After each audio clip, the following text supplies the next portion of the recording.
प्रेरक कहानियाँ में स्वागत है आपका। आज की कहानी है रिश्तों का अहम। धरा, मम्मी गुजर गई, मैं निकल रही हूँ अभी। सुबकते हुए बुआ जी ने बताया। मैं उनसे एक शब्द भी नहीं बोल पाई। बोल ही कहाँ पाती, सूचना ही इतनी अप्रत्याशित थी। सुनकर जैसे यकीन ही नहीं आया, और जब तक यकीन हुआ फ़ोन कट चुका था। इतना भी नहीं पूछ पाई कि यह सब कैसे और कब हुआ। वे माने या न माने, पर यह सच है कि जितना हम बुआ के प्यार को तरसे हैं, उतनी ही हमारी कमी बुआ जी ने भी महसूस की होगी। हमारे संबंधों में लक्ष्मण रेखाएं मम्मी पापा ने खींच दी। इसमें हम दोनों बहनें कहाँ दोषी हैं। कहते हैं कि माँ बाप के कर्मों की सज़ा उनके बच्चों को भोगनी पड़ती है, सो भोग रहे हैं। कारण चाहे कुछ भी हो। कितना कितना सामान बुआ जी हम दोनों बहनों के लिए लेकर आती थीं। बुआ जी की कोई बेटी नहीं थी और हमारा कोई भाई नहीं था। पापा के लिए जो कुछ थी बस बुआ जी ही थीं। अतः अकेली बुआ जी हर रक्षाबंधन पर दौड़ी चली आती। उमंग और नमन भैया को हमसे राखी बंधवाती और राखी बंधाई में भैया हमें सुंदर ड्रेसें देते। साथ में होती मैचिंग क्लिप, रुमाल, चूड़ियाँ, टॉफ़ी और चॉकलेट। हम बुआ जी के आगे पीछे घूमते। बुआ जी हमें अपने साथ बाजार ले जाती, आइसक्रीम खिलाती, कोक पिलाती। ढेरों सामान से लदे जब हम घर में घुसते तो दादी माँ बुआ जी को डांटती। इतना खर्च करने की क्या ज़रूरत थी। इन दोनों के पास इतना सामान है, खिलौने हैं, पर इनका मन भरता ही नहीं। बुआ जी हंसकर कहती, मम्मी अब घर में शैतानी करने को ये ही तो 2 बच्चियां हैं, घर कैसा गुलजार रहता है। ये हमारा बुआ भतीजी का मामला है, कोई बीच में नहीं बोलेगा। थोड़े बड़े हुए तो मुट्ठी में बंद सितारे बिखर गए। बुआ जी को बुलाना तो दूर, पापा जी ने उनका नाम तक लेने पर पाबंदी लगा दी। बुआ जी आती, भैया आते तो हम चोरी चोरी उनसे मिलते। वह प्यार करती तो उनकी आंखें नम हो आती। पापा मम्मी ने कभी बुआ जी को अपने घर नहीं बुलाया, भैया से भी नहीं बोले, जबकि बुआ जी हम पर अब भी जान छिड़कती थीं। राखियाँ खुल गईं, रिश्ते बेमानी हो गए। कैसे इंतज़ार करूं कि कभी बुआ जी बुलाएंगी और कहेंगी, धरा और तान्या तुम अपनी बुआ जी को कैसे भूल गईं, कभी अपनी बुआ के घर आओ ना। कैसे कहती बुआ जी। उनके आगे रिश्तों का एक जंगल उगाया था और उसके पार बुआ जी आ नहीं सकती थी। जाने ऐसे कितने जंगल रिश्तों के बीच उग आए जो वक्त बेवक्त खरोच कर लहू लुहान करते रहे। बुआ जी के एक फ़ोन से कितना कुछ सोच गई मैं अतीत से बाहर आकर अपने कर्तव्य की ओर उन्मुख हुई। तान्या को मैंने फ़ोन मिलाया तो वह बोली, दीदी फ़िलहाल मैं नहीं निकल पाऊँगी, बेंगलौर से वहाँ पहुँचने में 2 दिन तो लग ही जाएंगे। फ़्लाइट का भी कोई भरोसा नहीं, टिकट मिले ना मिले। फिर ईशान भी यहाँ नहीं है, मैं 13वीं पर पहुँचूँगी, प्लीज़ आप निकल जाइए। फिर थोड़ा रुककर पूछने लगी, दीदी आपको खबर किसने दी, कैसे हुआ ये सब। पूछते पूछते रो दी तानी मुझे कुछ भी पता नहीं, बस बुआ जी का फ़ोन आया था। कितना प्यार करती थी हमें दादी। तानी, क्या मेरा जाना मम्मी पापा को अच्छा लगेगा। क्या मम्मी पापा भी उन्हें अंतिम प्रणाम कहेंगे। नहीं दीदी, यह समय रिश्तों को तोलने का नहीं है। मम्मी पापा अपने रिश्ते आप जाने, हमें तो अपने दादी के करीब उनके अंतिम क्षणों में जाना चाहिए।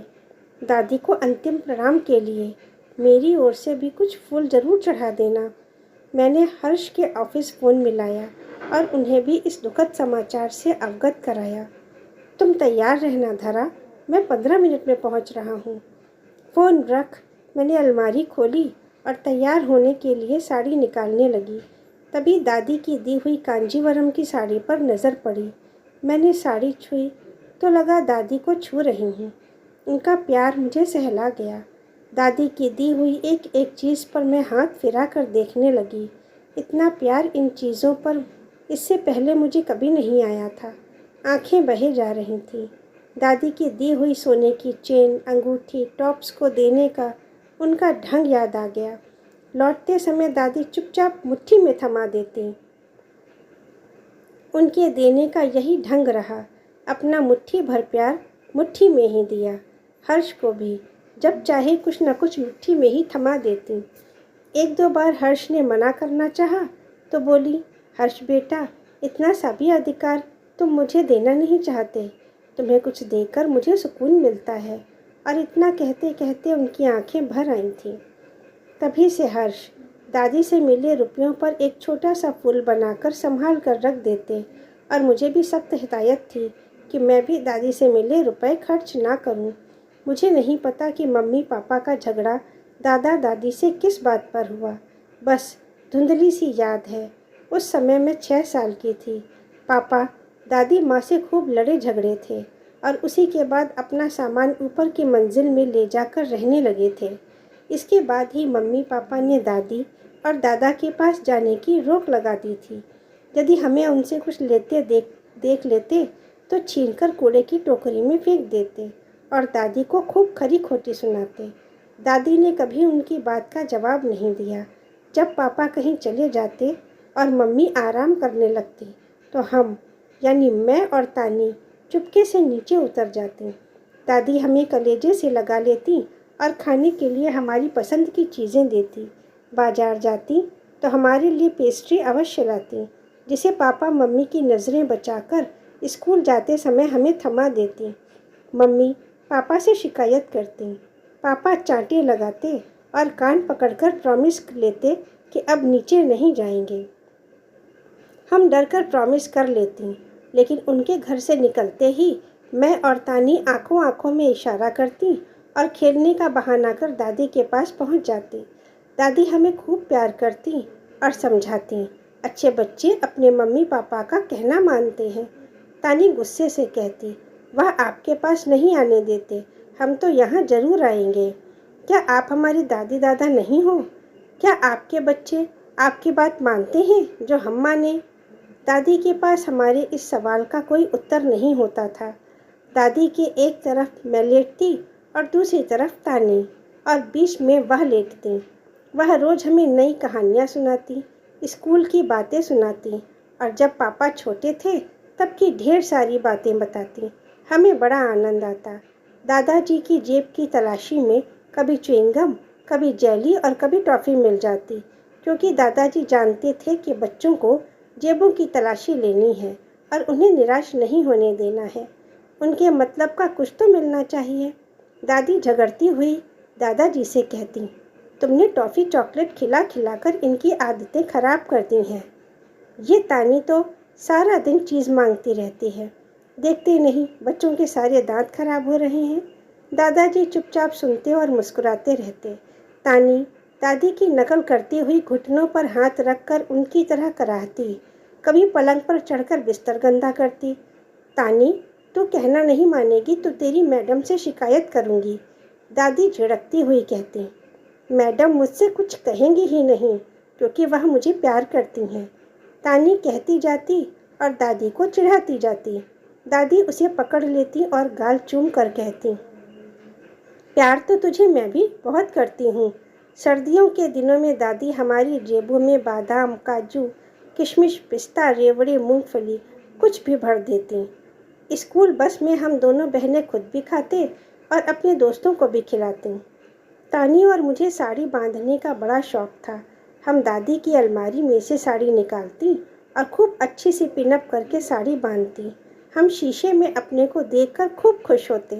दादी हमारे कान कब छिदेंगे, हम टॉप्स कब पहनेंगे। तुम थोड़ी और बड़ी हो जाओ, मेरे कंधे तक आ जाओ तो तुम्हारे कान छिदवा दूंगी और तुम्हारे लिए सोने की बाली भी खरीद दूंगी। दादी की बातों से हम आश्वस्त हो जाती और रोज़ अपनी लंबाई दादी के पास खड़ी होकर नापती। एक बार दादाजी और दादी मथुरा घूमने गए। वहाँ से हमारे लिए जरी गोटे वाले लहंगे लेकर आए। हम लहंगे पहनकर टेप चलाकर खूब देर तक नाचती और वह दोनों तालियां बजाते। दादी, ऊपर छत पर चलो, खेलेंगे। मेरे घुटने दुखते हैं, मैं कैसे चढ़ पाऊंगी। दादी आपको चढ़ना नहीं पड़ेगा, हम आपको ऊपर ले जाएंगे। वह कैसे बिटिया? उन्हें आश्चर्य होता। एक तरफ से दीदी हाथ पकड़ेगी, एक तरफ से मैं। बस आप ऊपर पहुंच जाओगी।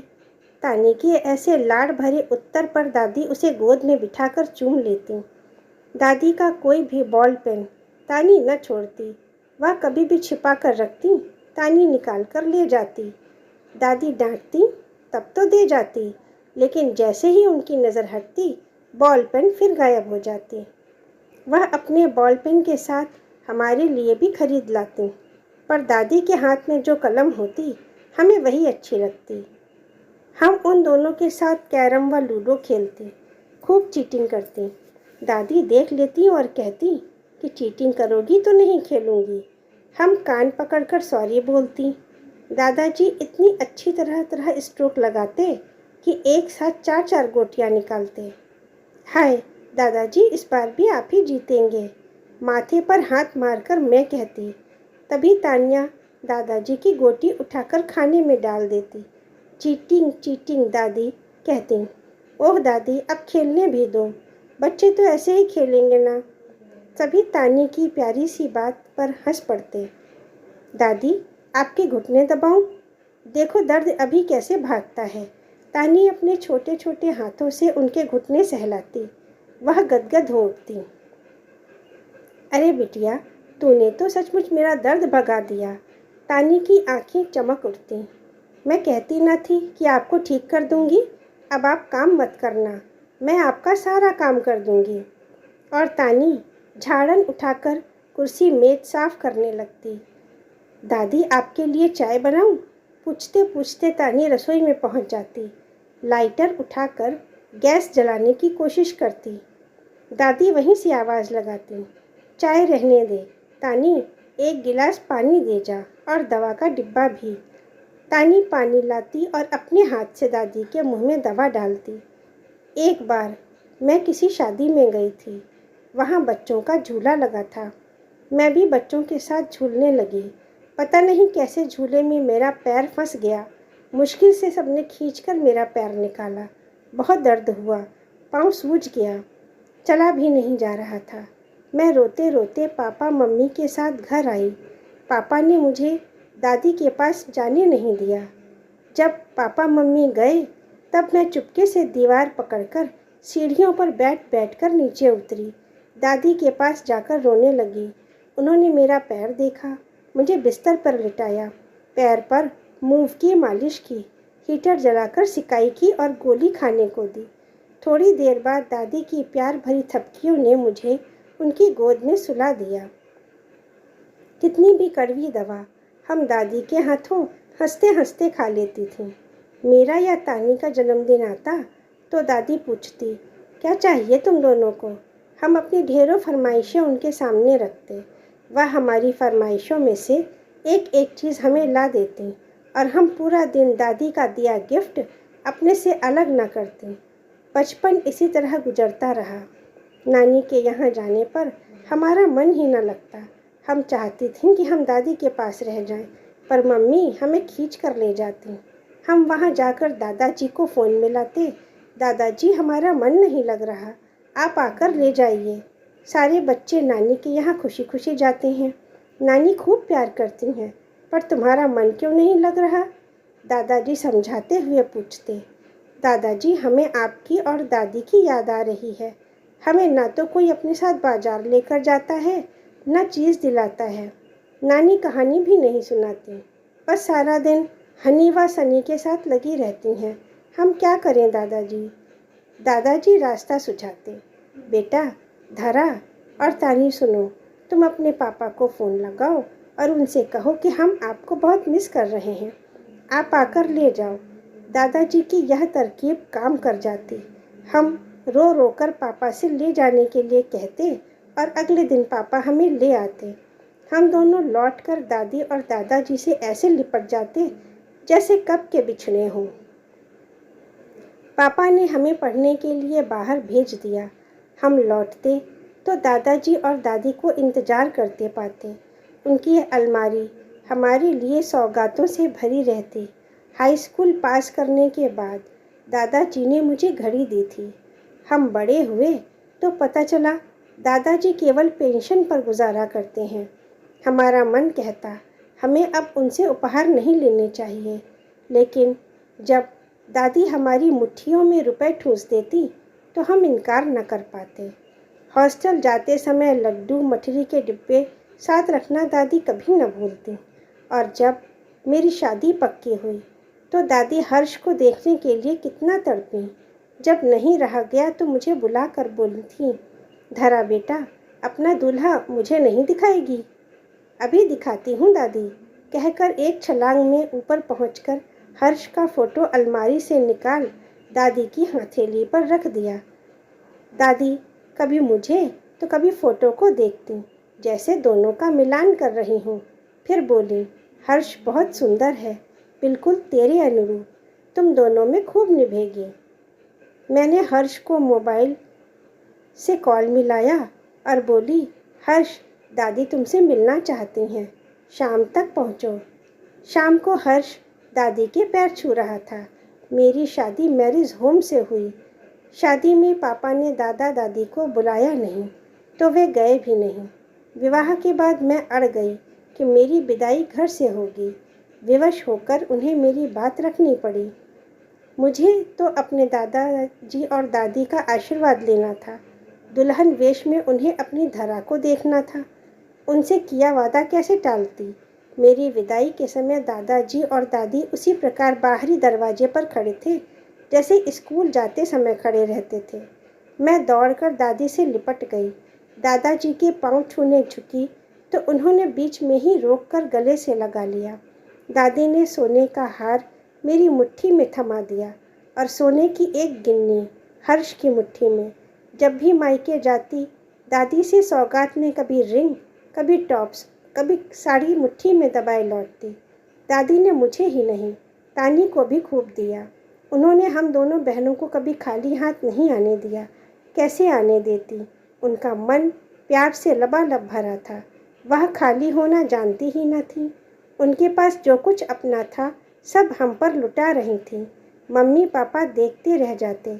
हमने उनकी बातों को कभी अहमियत नहीं दी, बल्कि मूक विरोध ही करते रहे। अरे धरा, तुम अभी तक तैयार नहीं हुई? अलमारी पकड़े क्या सोच रही हो? हर्ष बोले तो मैं जैसे सोते से जागी। हर्ष, मेरी दादी चली गई, मुट्ठी भर प्यार चला गया। अब कौन मेरी और तुम्हारी मुट्ठियों में सौगात ठूसेगा? कौन आशीर्वाद देगा? मैं दादी को निर्जीव कैसे देख पाऊंगी? हर्ष के कंधे पर सिर रखकर रोने लगी। जब हर्ष के साथ वहां पहुंची तो लगभग सभी रिश्तेदार आ चुके थे। दादी के पास बुआ जी तथा अन्य महिलाएं बैठी थीं। मैं बुआ जी को देख लिपट कर फूट फूट कर रो पड़ी। रोते रोते ही पूछा, बुआ जी, मम्मी पापा? बुआ जी ने ना में गर्दन हिला दी। मैं दंदनाती हुई ऊपर जा पहुंची। मेरा रोदन क्षोभ और क्रोध बनकर फूट पड़ा। आप दोनों को मम्मी पापा कहते हुए आज मुझे शर्म आ रही है। पापा, आपने तो अपनी माँ के दूध की इज्जत भी नहीं रखी। एक माँ ने आपको 9 महीने अपनी कोख में रखा, आज उसी का ऋण आप चुका देते। और मम्मी, जिस माँ ने अपना कोख जाया आपके आंचल से बांध दिया, अपना भविष्य, अपनी उम्मीदें आपको सौंप दी, उन्हीं के पुत्र के कारण आज आप माँ का दर्जा पा सकें। एक औरत होकर औरत का दिल नहीं समझ सकी। आज आप भी उन्हीं के घर में रह रही हैं। कितने कृतज्ञ हैं आप दोनों। पापा, क्या आप अपने देह से उस खून और मज्जा को नोचकर फेंक सकते हैं जो आपको उन्होंने दिया है? उनका दिया नाम आपने आज तक क्यों नहीं मिटाया? आपकी अपनी क्या पहचान है? यह देह भी उन्हीं के कारण धारण किए हुए हो। यदि आज आप अपना फर्ज नहीं निभाओगे तो क्या दादी यूं ही पड़ी रहेंगी? आप सोचते होंगे इस घड़ी में दादाजी आपकी खुशामद करेंगे। नहीं, उमंग भैया किस दिन काम आएंगे। यदि आज आप दोनों ने अपना फ़र्ज पूरा नहीं किया तो इस भरे समाज में मैं आपका त्याग कर दूंगी और दादाजी को अपने साथ ले जाऊंगी। चौंक पड़े दोनों। सोचने लगे, ये तो ऐसी नहीं थी, आज क्या हुआ इसे? सुनो धरा, तुम्हें यहाँ नहीं आना चाहिए था। क्यों नहीं आती? मेरी दादी गई हैं। उन्हें अंतिम प्रणाम करने का मेरा अधिकार कोई नहीं छीन सकता, आप लोग भी नहीं। होश में आओ धरा, अभी तक होश में नहीं थी पापा। आज पहली बार होश आया है और अब सोना नहीं चाहती। आज उस मुट्ठी भर प्यार की कसम, आप दोनों नीचे आ रहे हैं या नहीं? धरा की आवाज़ में चेतावनी की आग थी। विवश हो दोनों को नीचे जाना पड़ा। मुट्ठी भर प्यार के आगे रिश्तों का अहम बिखर गया था। दोस्तों, कहानी सुनने के लिए बहुत बहुत धन्यवाद। अगर पसंद आई है तो लाइक का बटन प्रेस कर दें और हमारे चैनल को सब्सक्राइब ज़रूर करें। धन्यवाद।